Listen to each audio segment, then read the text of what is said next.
नमस्कार दोस्तों, एकता क्लासेज करनू के यूट्यूब चैनल पर आपका एक बार फिर से स्वागत है। आज से हम राजस्थान के इतिहास संबंधी जो कक्षा शुरू हो रही है, जिसमें सबसे पहले हम लेंगे इतिहास के स्रोत से संबंधित,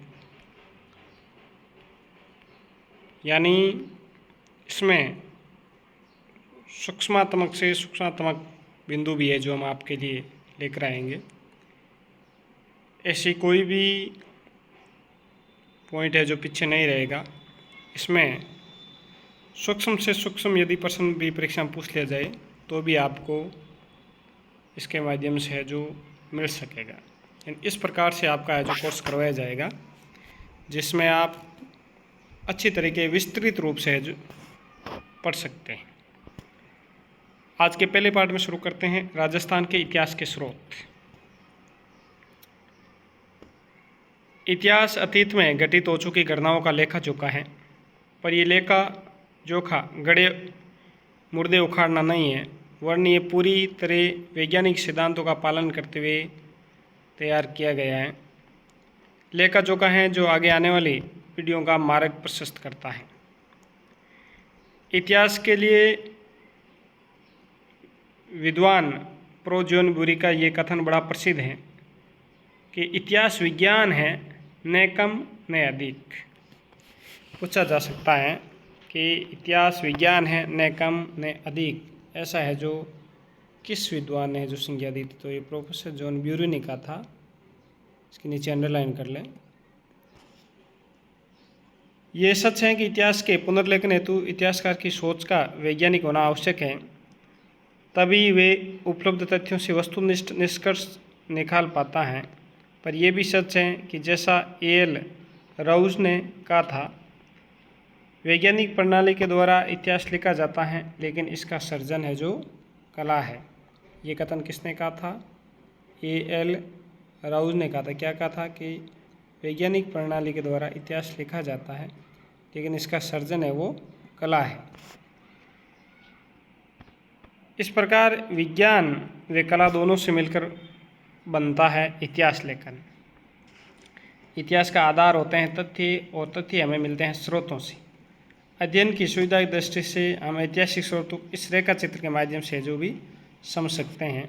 सबसे पहले इतिहास के स्रोत, फिर इनको पुरातात्विक स्रोत और कलात्मक स्रोत यानी दो भागों में जो बांटा, यानी फिर पुरालेख 3 और ऐतिहासिक साहित्य 4 में जो इनको बांटा। फिर पुरातात्विक स्रोत शिलालेख में, दानपत्र, मूर्तिलेख और मुद्रा के रूप में। फिर पुरालेख में बही, पट्टे, फाइल, फरमान। फिर कलात्मक में भित्ति चित्र, मंदिर, तस्वीर, मुद्राएं। और ऐतिहासिक साहित्य में हो गए काव्य साहित्य, ऐतिहासिक ग्रंथ, तारीख और यात्रियों के विवरण। इस प्रकार से यह है जो एक इतिहास के स्रोत को रेखा चित्र के माध्यम से जान सकते हैं। चूँकि हम राजस्थान का इतिहास पढ़ रहे हैं, तो इस वर्गीकरण के आधार पर राजस्थान के इतिहास का अध्ययन करेंगे। राजस्थान के इतिहास संबंधित सबसे पहले जानेंगे शिलालेख। इन शिलालेखों से है जो हम इतिहास को है जो जानने का प्रयास करेंगे। शिलालेख सबसे महत्वपूर्ण ऐतिहासिक स्रोत माने जाते हैं, क्योंकि ये समसामयिक होते हैं और इनके साथ छेड़छाड़ करना संभव नहीं होता है। अब हम राजस्थान के इतिहास संबंधित कुछ महत्वपूर्ण शिलालेखों के बारे में है जो आगे पंक्तियों में जानेंगे। सबसे पहले बात करते हैं बड़ली के शिलालेख। बड़ली का शिलालेख 443 ईस्वी पूर्व का है। अजमेर जिले के बड़ली गांव के भिलोत माता मंदिर से इस स्तंभ लेख को 1912 ईस्वी में डॉक्टर GH ओझा ने प्राप्त किया था। खंडित दशा में प्राप्त ये स्तंभ अभिलेख राजस्थान का प्राचीनतम व भारत का दूसरा सबसे पुराना अभिलेख है।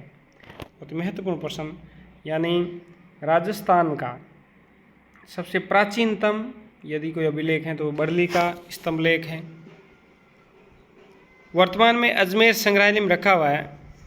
ये अभिलेख ब्राह्मी लिपि में लिखा हुआ है। बात करते हैं दूसरे शिलालेख की अशोक बेराट का शिलालेख, ये शिलालेख है जो 3री सदी ईस्वी पूर्व का है। इतिहास और पुरातात्विक साक्ष्यों से पता चलता है कि बेराट मौर्य साम्राज्य के अंतर्गत एक समृद्धशाली नगर और बौद्ध संस्कृति प्रमुख केंद्र था। बेराट से प्रतापी मौर्य शासक अशोक के 2 शिलालेख मिलते हैं। एक हनुमान जी के मंदिर के पास विजय की पहाड़ी तथा दूसरा भीम की डोगरी की तलहटी में पर्वतीय चट्टान पर उत्कीर्ण है। इन अभिलेखों की भाषा प्राकृत और लिपि ब्राह्मी है। ये शिलालेख 250 ईस्वी पूर्व के हैं। इनमें बाबरू शिलालेख विशेष महत्वपूर्ण है। विजय की पहाड़ी पर मिले बाबरू शिलालेख की खोज एक ब्रिटिश सैनिक अधिकारी कैप्टन बर्ट ने की थी। यानी पूछा जा सकता है कि बाबरू शिलालेख की जो खोज किसने की थी, तो ये कैप्टन बर्ट ने है जो 1837 में की थी। हालांकि बाबरू बेराट से लगभग 12 मील दूर हैं, परंतु भ्रांतिवश कैप्टन बर्ट ने इसे बाबरू शिलालेख लिख दिया क्योंकि पिछली शताब्दी में बाबरू सबसे अधिक प्रसिद्ध था और उसे बंगाल की एशियाटिक सोसाइटी को सौंप दिया। बेराट बाबरू शिलालेख का बहुत महत्व है। इस शिलालेख से स्पष्ट रूप से ज्ञात होता है कि मौर्य सम्राट अशोक बौद्ध मतावलंबी था। ये प्रश्न भी पूछा जाता है कि किस शिलालेख से प्रतीत होता है कि अशोक बौद्ध था, तो बाबरू शिलालेख से।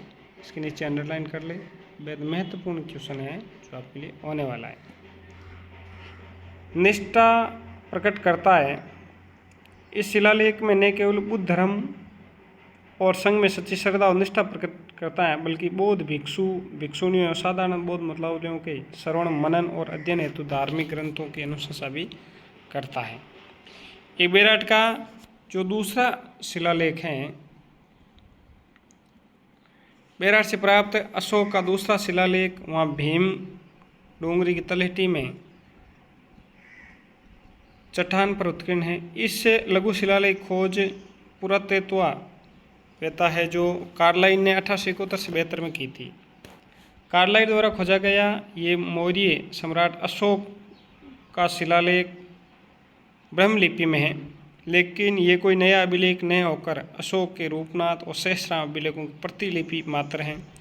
धूप, वर्षा तथा काल प्रभाव से ये शिलालेख काफ़ी घिस गया और लगभग दुष्पाठ्य हो गया, यानी जिसे है जो पढ़ा नहीं जा सकता है। आगे बात करते हैं तीसरे शिलालेख, ये है नगरी का लेख। ये जो 200 से 150 ईस्वी पूर्व है जो का है। ये एक खंड लेख टूटा हुआ है जो मूल लेख का दाहिना भाग है। ये नगरी चित्तौड़गढ़ में प्राप्त हुआ है, जहाँ से डॉक्टर ओझा ने इसे उदयपुर संग्रहालय में सुरक्षित रखवा दिया था।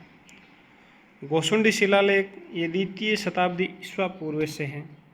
गोसुंडी जो शिलालेख है, ये लेख कई शिलालेखों में टूटा हुआ है, जिनके कुछ टुकड़े उपलब्ध हो सके हैं। ये लेख गोसुंडी गांव चित्तौड़गढ़ से प्राप्त हुआ है। लेख में प्रयुक्त की गई भाषा संस्कृत और लिपि ब्राह्मी है।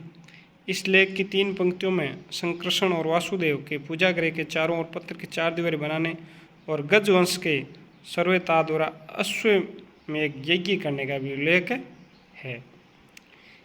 इस प्रकार इस लेख से हमें 2वीं शताब्दी ईसा पूर्व में भागवत धर्म के प्रचार, संकर्षण तथा वासुदेव की मान्यता और अश्वमेघ यज्ञ के प्रश्न आदि का ज्ञान होता है। वर्तमान में उदयपुर संग्रहालय में सुरक्षित है। प्रश्न पूछ लिया हो जाता कि अश्वमेघ यज्ञ के प्रश्न का ज्ञान हम किस शिलालेख से प्राप्त होता है, तो गोसुंडी शिलालेख से होता है।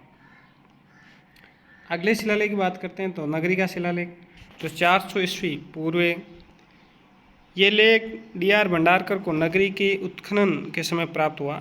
इसे अजमेर संग्रहालय में रखा गया। इस लेख में प्रयुक्त की गई भाषा संस्कृत और लिपि देवनागरी है। अगला है भ्रमर माता का शिलालेख 490 ईस्वी पूर्व। छोटी सादरी प्रतापगढ़ में भ्रमर माता का मंदिर है। यहाँ से एक 17 पंक्तियों का संस्कृत पद्य में लेख प्राप्त हुआ जो 5वीं शताब्दी की राजनीतिक स्थिति को समझने में बड़ा सहायक है। इस लेख के रचयिता मित्र सोम का पुत्र ब्रह्म सोम और लेखक पूर्वा था। ये लेख एक तरह से प्रशस्ति यानी किसी शासक की उपलब्धियों का प्रशंसात्मक वर्णन के रूप में है तथा इसमें हमें गौर वंश व ओलिंकर वंश का उल्लेख भी मिलता है। आगे बात करते हैं बसंतगढ़ का शिलालेख 625 ईस्वी का है। बसंतगढ़ सिरोही से प्राप्त ये लेख वरमलात नामक शासक के समय का है। इस लेख से हमें सामंत प्रथा का कुछ ज्ञान प्राप्त होता है। यानी किस शिलालेख से सामंत प्रथा का ज्ञान है जो प्राप्त होता है, तो ये बसंतगढ़ लेख से जो 600 ईस्वी पूर्व का है। अगला है सामोली शिलालेख, यानी ये 646 ईस्वी पूर्व। ये लेख मेवाड़ के गुहिल राजा शिलादित्य के समय का है। विक्रम संवत 703 यानी 646 ईस्वी का है। इसमें प्रयुक्त की गई भाषा संस्कृत तथा लिपि कुटिल है। मेवाड़ के गोइल वंश के समय को निश्चित करने तथा उस समय की आर्थिक तथा साहित्यिक स्थिति को जानने के लिए लेख है जो बहुत ही उपयोगी है। इस लेख से हमें ये भी ज्ञात होता है कि जाउर के निकट के अरण्यगिरी में तांबे और जस्ते की खानों का काम भी इसी युग से जो आरंभ हुआ था। अपराजित का शिलालेख जो 661 ईस्वी का है। ये लेख नागदे गांव के निकटवर्ती कुंडेश्वर के मंदिर से डॉक्टर ओझा को मिला, जिसे उन्होंने वहां से उदयपुर विक्टोरिया हॉल के संग्रहालय में रखवाया था। इस लेख में प्रयुक्त की गई भाषा संस्कृत तथा लिपि कुटिल है। इस लेख से हमें गोइल वंश के शासक अपराजित के बारे में कुछ जानकारी प्राप्त होती है। मंडोर का शिलालेख 685 ईस्वी में। जोधपुर के निकट मंडोर नामक स्थान की पहाड़ी ढाल में एक बावड़ी जिसमें आयताकार शिला भाग पर विकस 742 यानी 685 ईस्वी का एक शिलालेख उत्कीर्ण है। इस लेख से हमें ज्ञात होता है कि इस बावड़ी का निर्माता ब्राह्मण चनक का पुत्र माधु था। मानमोरी का अभिलेख चित्तौड़गढ़ 713 ईस्वी। यह अभिलेख मौर्य वंश से संबंधित है।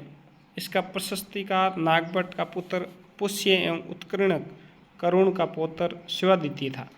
इसमें चित्रांगद मौर्य का उल्लेख है जिसने चित्तौड़गढ़ का निर्माण करवाया था। पूछा जा सकता है कि किस अभिलेख में जो चित्रांगद मौर्य का उल्लेख है, तो ये है आपके मानमोरी के अभिलेख में, और जिसने चित्तौड़ का निर्माण भी करवाया था। और इसमें 4 मौर्य राजाओं यानी महेश्वर, भीम, भोज एवं राजमान का जो उल्लेख हैं। इसमें अमृत मंथन की कथा का भी उल्लेख है। जब कर्नल टोड इसे इंग्लैंड ले जा रहा था तो भारी होने के कारण इसे समुद्र में फेंक दिया था, है ना। पर कर्नल टोड अपनी पुस्तक में इसकी प्रतिलिपि देकर इतिहास को किसी प्रकार नुकसान नहीं होने देता, यानी कर्नल जेम्स टोड ने इसको जो समुद्र में फेंक दिया था। कणस्वा का लेख 738 ईस्वी का। कोटा के निकट कणस्वा गांव के शिवालय में लगा हुआ ये लेख विक्रम संवत 795 ईस्वी का है। इसमें धवल नामक राजा का नाम है जो मौर्य वंशी राजा था। अगला है बुचकला का शिलालेख 815 ईस्वी। इस लेख की खोज ब्रह्मभट्ट नानूराम ने बिलाड़ा जोधपुर के निकट बुचकला के पार्वती के मंदिर वाले सभा मंडप से की थी। ये लेख वत्सराज के पुत्र नागभट्ट प्रतिहार के समय का है। यह संस्कृत भाषा में लिखा हुआ गद्य है। इस प्रशस्ति से हम उस समय के शासकों और सामंतों के संबंधों का अनुमान है जो लगा सकते हैं। अब पढ़ते हैं अगला मंडोर का शिलालेख, यानी 830 ईस्वी। ये लेख मूलतः मंडोर के किसी विष्णु मंदिर में लगा था। मंडोर के नष्ट होने पर वे पत्थर के रूप में जोधपुर नगर के शहरपना में कभी लगा दिया गया था। ये लेख मंडोर के प्रतिहारों की वंश परंपरा जानने के लिए बड़ा उपयोगी है। प्रशस्ति के रूप में मिले इस अभिलेख को बाउक प्रतिहार ने उत्कीर्ण करवाया था। प्रश्न पूछा जा सकता है कि मंडोर शिलालेख को किसने है जो उत्कीर्ण करवाया था, तो ये बाउक प्रतिहार ने। अगला है गटियाला का शिलालेख 861 ईस्वी पूर्व। ये लेख 4 लेखों के सम्यक रूप में घटियाला जोधपुर स्थित के स्तंभ के 2 पार्श्वों पर उत्कीर्ण है। ये स्तंभ एक जैन मंदिर के, जिससे माता की शाल कहते के निकट है। ये लेख संस्कृत भाषा में है। इसमें कुछ पद्य और कुछ गद्य का प्रयोग किया गया है। इन शिलालेखों से मंडोर के प्रतिहारों की नामावली तथा उनकी उपलब्धि पर अच्छा प्रकाश पड़ता है। इस वंश का प्रमुख शासक हरीशचंद्र था, जिसके 4 पुत्र हुए थे। बोबट, कक, रजिल और दह ने मिलकर मंडोर दुर्ग का ऊंचा प्राकार है जो बनवाया था। इन शिलालेखों से हमें ज्ञात होता है कि हरिश्चंद्र के उत्तराधिकारी क्रमश से रजिल, नरभट्ट तथा नागभट्ट थे। नागभट्ट ने मेड़ता को अपनी राजधानी बनाया। इन लेखों का लेखक मग तथा उत्कीर्ण करने वाला कृष्णेश्वर था। अगला है प्रतापगढ़ का अभिलेख 946 ईस्वी। इस अभिलेख में गुर्जर प्रतिहार नरेश महेंद्रपाल के उपलब्धियों का वर्णन किया गया है। यह शिलालेख मूल रूप से चैनराम अग्रवाल की बावड़ी के निकट एक चबूतरे पर लगा हुआ था, जहाँ से डॉक्टर ओझा इसे अजमेर संग्रहालय ले गए। यह शिलालेख 10वीं शताब्दी के धार्मिक जीवन, गाँवों की सीमा, जनजीवन, शासन व्यवस्था, सहयोगी जीवन, अनुदानकार व्यवस्था और आर्थिक व्यवस्था पर अच्छा प्रकाश है जो डालता है। अगला है नाथ प्रशस्ति एकलिंग जी 971 ईस्वी का। ये एकलिंग जी के मंदिर से कुछ ऊपर लकुलिस के मंदिर में लगा हुआ विक्रम संवत 1028 यानी 971 ईस्वी का शिलालेख है, जिसे नाथ प्रशस्ति भी कहते हैं। नरवाहन के समय का ये एक महत्वपूर्ण लेख है। इस प्रशस्ति की भाषा संस्कृत है, जो पद्यों में लिखी गई है, और इसमें देवनागरी लिपि का प्रयोग किया गया है। ये प्रशस्ति मेवाड़ के राजनीतिक तथा सांस्कृतिक इतिहास जानने के लिए उपयोगी है। अगला पढ़ते हैं हर्षनाथ के मंदिर की प्रशस्ति, यानी हर्षनाथ के जो मंदिर की प्रशस्ति का जो लेख हैं उसके बारे में पढ़ते हैं। सीकर के हर्ष पर्वत पर स्थित मंदिर से प्राप्त ये प्रशस्ति जिस मंदिर से प्राप्त हुई है, उस मंदिर का निर्माण चौहान शासक विग्रहराज के सामंत अल्लट ने करवाया था। ये प्रशस्ति सांबर के चौहान राजा विग्रहराज के समय की है। इससे चौहान के वंशक्रम तथा उनकी उपलब्धियों पर प्रकाश पड़ता है। अगला शिलालेख है अर्थुणा, जो बांसवाड़ा में के शिव मंदिर की प्रशस्ति 1019 ईस्वी का। यह शिलालेख विक्रम संवत 1136 में मंडलेश्वर अर्थुणा के विशाल शिवालय में लगाया गया। इस मंदिर का निर्माण चामुंडा राज ने अपने पिता मंडलिक के लिए करवाया था। इस प्रशस्ति में 87 श्लोक हैं, जिनमें वागड़ के परमारों का अच्छा वर्णन मिलता है। इस प्रशस्ति से ज्ञात होता है कि वागड़ के परमार मालव के परमार वंशी राजा वागपति राज के दूसरे पुत्र दमोर सिंह के वंशज थे और उनके अधिकार में बागड़ तथा छप्पन का प्रदेश था। इस प्रशस्ति की रचना विजय ने की थी और उसे अस्तराज कायस्थ ने लिखा था। गंधाक नामक सूत्रधार ने उत्कीर्ण की थी। अगला है अर्थुणा बांसवाड़ा का जो जैन मंदिर की प्रशस्ति है उसके बारे में।